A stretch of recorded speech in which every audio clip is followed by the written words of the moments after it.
So you said that you were in negotiations with Al and them for like a while, since May. So when did BLK approach you? Well, I've been talking to them probably around June, July. It was early, but really I met them before then. Oh yeah, y'all, it's finna go down. You know what I'm saying? A whole lot of people got a whole lot of explaining to do. Cause Bud just opened up his mouth again and exposed himself. It said he had been talking to BLK Prime way back even before June. And y'all know he didn't start negotiating. This is out of his own mouth. He didn't start talking to Al Heyman and PBC, negotiating for the Errol Spence fight until May. So what it sounds like to me is he was talking to BLK Prime as long as he was negotiating with PBC and Al Heyman. No wonder they couldn't get a deal done. A whole lot of people got a whole lot of explaining to do. But before we get into this next video, and I'm gonna break down the full interview for y'all, you know what I'm saying? We're gonna go through it. Make sure that y'all hit my like button and subscribe to the channel if you're not already subbed to the channel. In time, all lies and everything is revealed. Now, we always see that Terence Crawford don't like to do interviews. He can't keep his mouth closed when he do an interview. He always contradicting himself or just telling a plain lie. And now, in this one right here, we see why he don't like to do interviews. This man just exposed himself. The only argument he had in ducking out of the Errol Spence fight, he just exposed everything, y'all. You know what I'm talking about? It's looking real bad for the Terence Crawford fanatics right now. And I'm gonna break it down in this video. We all know that Terence Crawford pulled out of the Errol Spence fight, didn't let Errol Spence and PBC know shit. All we seen is we woke up one day and we seen that Terence Crawford had signed with BLK Prime. All of his fans, different, YouTube channels he got, putting in work for him, they was trying to cover up for it. Saying, oh, well, Bud, he wasn't going to wait around for Errol Spence. What did you want him to do? Making all the excuses. I ain't got to go through all of it because y'all done heard a million excuses, right? But he just did an interview and he was asked a specific question. When did you start talking to BLK Prime? Now, y'all got to remember, initially, people that was talking for Bud, they were saying, oh, the BLK Prime thing came through at the last minute. Shit, they met BLK Prime and they made that deal within 48 hours. A lot of people wouldn't believe in that shit. A lot of people were saying, man, make it make sense.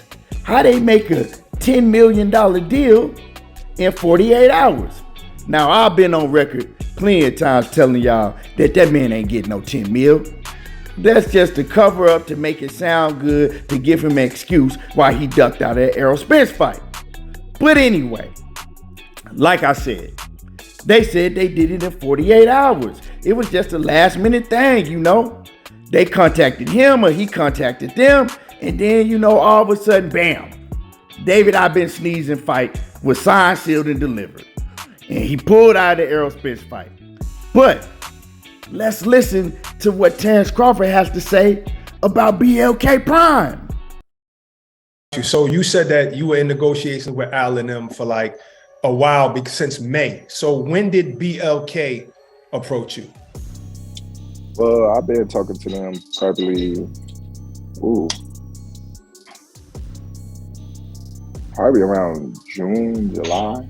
It was early, but it wasn't nothing like, really I met him before then, but I didn't really have too many conversations with him because I had stated to him like, man, I got other things lined up, and that I'm moving forward with. I really didn't tell him about the Spence fight. Then once I did tell him, I just kept it real with him. Like, hey, listen, I got this fight. Before we go any further, let me stop it right there for y'all real quick. So, you met BLK Prime way back in May, let's say May, because you said it was before June, right? and then you was talking with them, but you didn't tell them that you was in negotiations with Errol Spence. And remember, y'all, he told us out of his own mouth once again that he started negotiating with the PBC back in May. So he was talking to BLK Prime at the same time, ever since the very beginning of negotiations with the PBC. So why wouldn't you tell them that? Why were you trying to hide that you was in negotiations with Errol Spence? Why did you wait until later on down the line to let them know that you was in negotiations with Errol Spence? Was you over there at the same time trying to see what you could get out of them? That's what it sounded like to me. It wouldn't be no other reason for you to try to keep the information away from them that you was negotiating with Al Heyman and PBC. Starting to make a whole lot of sense now.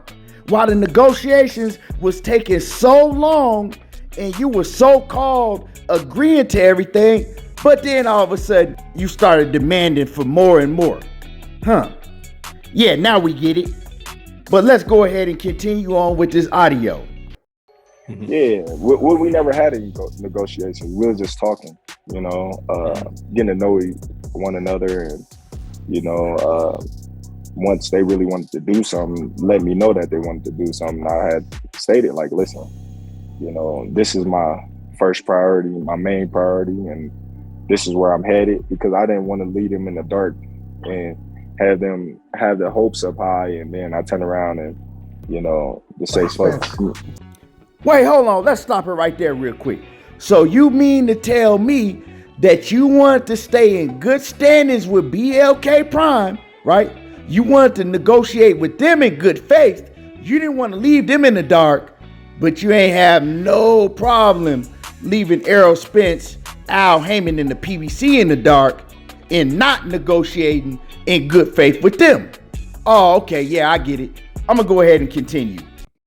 Yeah. So was BLK one of the companies that you said was offering the 50 million, 25 apiece? Because Errol Spence said, when you said, yeah, I got two companies that could offer us 25 million, he said that you couldn't show him who they were. That's a lie. Listen. I'm not gonna go into detail. But give us something about. I'm not gonna go into the detail of who it was and what. That's what I'm not gonna do. No, but did you tell him? No, we just want to know if you told him. Just know. I told him on a FaceTime to his face, like I'm talking to you. Yeah. And not once did he ever say, who is the hedge fund, where the money, this and that. Never in a million years did he ever ask those type of questions. So wait a minute. You over here saying that Errol Spence never asked you where the money was coming from, and you see how he was stuttering and going back and forth. He couldn't even get the shit out clearly himself. But you gonna say that Errol Spence never asked you one time where the money was coming from. But when Errol Spence went on Twitter, right, and you and him was going back and forth on Twitter, and he said, look, man, I asked you where the money was coming from, and you never could tell me. All you told me is, let's just meet up in person. No, I'm asking you right here, while we on FaceTime talking to each other, before we go any further with this, where's the money coming from? Who is it coming from? And you never denied that he asked you that. When y'all was going back and forth on Twitter, you never denied that. And he also said, look, I gotta run it over with Al, because Al is my advisor and that's what I pay him to do. You feel what I'm saying? So some just ain't right, Terence Crawford. Your shit ain't adding up. Now let's continue to hear the rest of what he had to say. He can go and say, oh, well, I asked him this. If he asked me that, then we would have been talking, further in the negotiations about the money. He never not once asked me anything. I even brought it to Al, so it wasn't nothing. Like I said, that's water under the bridge. But was it BLK though? Was it BLK Prime or was it two other companies? I'm fighting. Like I said, I'm fighting David Avanesyan, and that's where my main focus is at. In other words, none of your business. And to this day, you still won't mention these two so-called big hedge funds that wanted to put $50 million on you and Errol Spence. You still won't say it. They tried to ask you right there and you still wouldn't say it. You see what I'm talking about? Something ain't sounding right. What's the big secret? If you got these companies that's wanting to put all this money into you and Errol Spence, but it's a secret, you know what I'm saying? It's a secret, and Errol Spence is supposed to jump on that? Man, get the fuck out of here, man. And so let's just keep it 100 on how all this BLK Prime shit really went down. You know what I'm talking about? So what really happened is he was negotiating, or he was speaking. I ain't even gonna say negotiate. He was negotiating with PBC, and he was speaking to BLK Prime back and forth, trying to see what he could get. They telling him the whole time, just hold off. We gonna come up with something for you big. You know what I'm saying? So he listening to what they gotta say. At the same time, he listening to what PBC and Al Heyman gotta say. And he's not telling neither one of these companies, neither one of these promotional companies, that he's talking to the other company, right? So he going back and forth, right? Using his negotiation tactics to get what he wants. And remember, you heard him say out of his own mouth, well, you know, I didn't want to leave BLK out in the cold. I wanted to keep it real with them after a while. So I let them know that I was negotiating with, you know, PBC, that the Errol Spence fight, I was working on making that happen. Basically to try to call their bluff to see what they was going to come up with. That's why he was taking so long with PBC, because he had everything that he asked for with the PBC, and then he was trying to stall them out. Oh, well, you know what? I looked over it again, and I want y'all to put this in there. Now I'm demanding this. Then they give him that. Well, you know what? I looked over it again, and now, you know, this shit ain't right. I want y'all to put this in there. Then they put that in there for him. The whole time, he talking to BLK Prime, trying to see what they gonna come up with for him. And once they really came to him, you know what I'm saying, with whatever bag they came to him with, y'all gotta remember that David I've been sneezing, he had a fight scheduled already. They pulled him out of his fight that he had scheduled, got him for Bud Crawford. Once Bud saw that they had a Rudy Poo easy ass opponent for him, for an easy bag, it was no brainer. He pulled right out of the Errol Spence fight and didn't let them know none. But throughout the whole situation, you heard from his own mouth that he wanted to make sure that he kept in good standards with BLK Prime, but he didn't give a damn about negotiating in good faith and keeping in good standards with PBC. You know why? Because he didn't really want the Errol Spence fight. Make sure that y'all tune into my live stream tomorrow, because I'm gonna really break this down tomorrow and get more in depth. But before that, make sure that y'all hit my like button, sub to the channel, and y'all already know how I do. There you go, talking that boxing again. Drop a comment in the comment section and let me know how y'all feel about this.